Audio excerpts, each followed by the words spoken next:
They wallow in self-pity. They lash out the most trivial of comments. They disintegrate any relationships. They're prone to self-sabotage. They're easily manipulated and deceived. They take any form of disrespect. They can't set any boundaries. And they're overtly mercurial. They receive an inkling, an ounce of kindness, and they become so attached to that person. They give them their entire heart because they have no compassion, empathy, or positive resonance within them because they repress it. They constantly shift their personality depending on the person because they have no substance. They don't believe that they're prominent enough. They don't believe they have any formidable traits, any competency. The shadow, a concept expatiated by the great Swiss psychologist Carl Jung. The shadow exists within our subconscious. It's an integral part of our psyche. The shadow is the array of negative emotions that our emotions, ego, self-perception, and society have neglected and repressed. It's all those negative qualities that don't align with our ideal self. Practically, our shadow is our envy, anguish, spite, venom, aggressive behaviors, our sexual desires, our malice, our propensity to manipulate and deceive. All of these negative elements all packed into one concept that's sort of exhibited and conveyed through images, symbols, abstractions, poetry even, fictional characters, stories, these different conceptual representations. There's a misconception that people have about the shadow. They think that the shadow is intrinsically evil, when that's not the case at all. The shadow is only malignant when you choose to repress and deny its very existence. That's when true malice erupts. Remember, the shadow is an unconscious concept, so it's conveyed through things like projection, microexpressions, leakage, and our very impulses. And the people that deny, subjugate, and repress the very essence of the shadow, the ones that don't choose to engage with their dark side, with their ill-mannered nature, these are the people that are most dangerous. These are the people that are most discombobulated. They wallow in self-pity. They lash out the most trivial of comments. They disintegrate any relationships. They're prone to self-sabotage. They're easily manipulated and deceived. They take any form of disrespect. They can't set any boundaries. And they're overtly mercurial. They receive an inkling, an ounce of kindness, and they become so attached to that person. They give them their entire heart because they have no compassion, empathy, or positive resonance within them because they repress it. They constantly shift their personality depending on the person because they have no substance. They don't believe that they're prominent enough. They don't believe they have any formidable traits, any competency. And they do this pathetic thing where they people please. And I don't mean just in a common sense. No, what they do is they justify it this way. They think to themselves, oh, I'm making this person feel good. I'm doing a good thing. And I'm getting what I want. They usurp themselves above the moral hierarchy because they believe this is a morally righteous act. When in reality, they're deluding themselves. They're sabotaging themselves. And they're fooling the people around them. And that's absolutely repugnant. The shadow is going to manifest no matter what. It better be conscious when it happens, or it's going to be projected unconsciously. And the naive sycophants and the paragons of sanctity and grace, generosity, the ones that believe they can do no harm, the ones that believe that they should shun and deny any inkling of negativity, desire, fantasy, dark exuberance, those people are the most malignant, the most malign, malevolent, the ones that are capable of the most malice. Those are the people that you should watch out for. I truly believe the ones that are completely ignorant of their dark side, of their impulses, those are the people that are the most venomous and vicious. Again, you better be conscious of the darkest aspects of yourself. However, there is good news. We can engage in this process on a shadow work, which is the active reconciliation and actualization of our darkness. We understand the reasons why we're grim, gloomy, malicious, and negative. We attack the root cause. And this requires sharp precision and objective thinking. But when it happens, when we do actualize it and we do converge the darkness with the light, we achieve this concept known as individuation. For Carl Jung, there is no light without darkness, and there is no psychological wholeness without imperfection. You see, when we do transfer the darkness and we combine it with the light, we achieve psychological wholeness. We have psychological totality. And that's a wonderful thing. The best method to combat and thwart off other people's darkness is to understand your own. All of a sudden, you have a sharp discernment on the wickedness of others. You see through people's intent. You see through their motivation. You understand why they're doing certain things. You understand, oh, they're reacting this way because they can't control it. It's their subconscious. This isn't...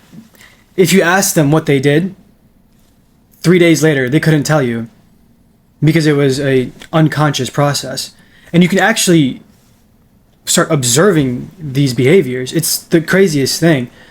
And when you do, you'll start having an empirical pattern that you can create, and you can see how dark the abyss of human nature truly is. And Carl Jung believed that when you do engage in shadow work and you do converge the light and the darkness, you can facilitate higher levels of creative thinking. You can develop higher levels of self-esteem and have more control over your thoughts, actions, behaviors, and emotions. You have full autonomy over yourself because you're not repressing the negative qualities about you, and they're not coming out in ways in which you can't control in these unconscious processes such as projection, leakage, microexpressions. You are finally in control. There really isn't a difference between intrapersonal emotional intelligence and shadow work, the investigation, the exploration of the shadow. And if you're still not convinced on the importance of rectifying the shadow, don't just take my word or Carl Jung's word.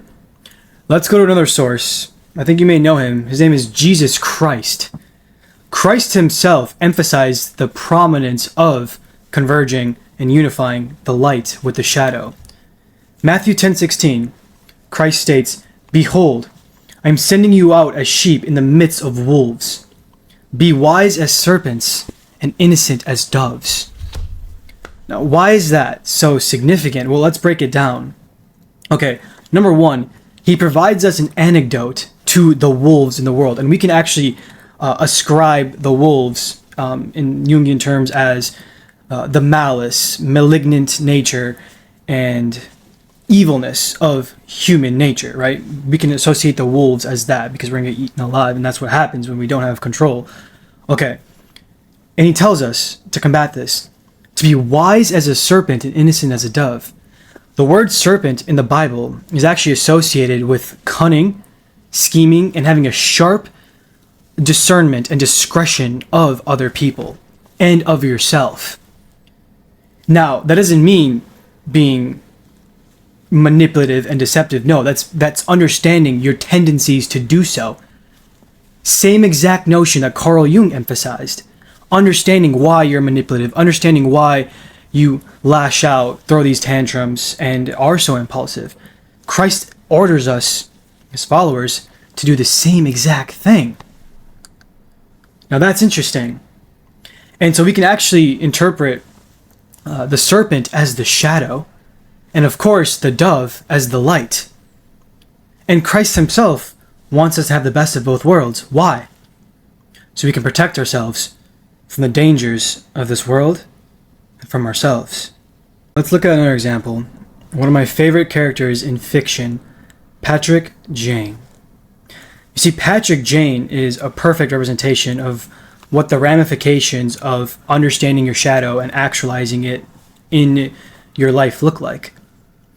Patrick Jane engages in manipulative and deceptive chicanery and methods to thwart and convict murderous and vile criminals. He makes the world a better place. He does virtuous things because he has an acute voraciousness of his shadow.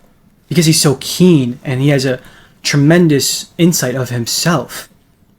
And so he uses these methods quite intelligibly, and it's brilliant how he pulls it off, and that's because of his shadow work.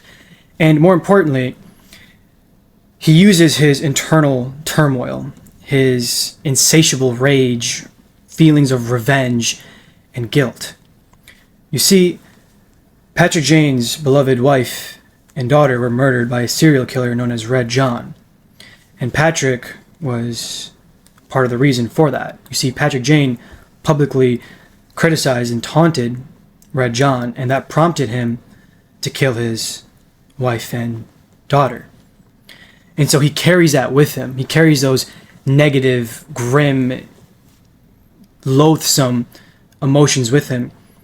And it took him a while, but he eventually was able to engage with them and use them to stop and kill Red John. But the main thing is he had an immense shadow within him. And he didn't repress it. He didn't neglect it. He didn't just forget, oh, yeah, he killed my beloved family. I'm just going to let it go and, move on. No. He used it as a source of vitality. And he accomplished tremendous things because of it. Of course, there's a counterexample to all of this, which are the characters and the symbols that go too far and overstate the shadow, who use the shadow as an apparatus for their own will. Characters like Light Yagami and Walter White, as Jordan Peterson so eloquently analyzed. They use the shadow for their own will. They use the shadow to harm others and achieve an end that isn't conducive to an equilibrium of good and evil. Instead, it's just all shadowy exuberance. And that's a problem. And I think we've all been there. I think we've all used our impulsive, dark, wicked nature to do harm on ourselves and others. And again, it's important to emphasize that there has to be a balance between them. One side can't be dominant. That's all I'm arguing. And when we have this equilibrium, we can achieve something beautiful. We can have meaning. We can have substance for ourselves. And it's beautiful because when we understand the darkness in our hearts, it actually amplifies the light. We're more compassionate. We're more empathetic. And those things are wonderful. So, that's going to do it for me. I hope this video provided some insight to you guys on why it's important to not neglect and actualize the darkness within us so we can be better human beings. We can become more successful. We can achieve our goals. And we can have a wonderful unification with human nature.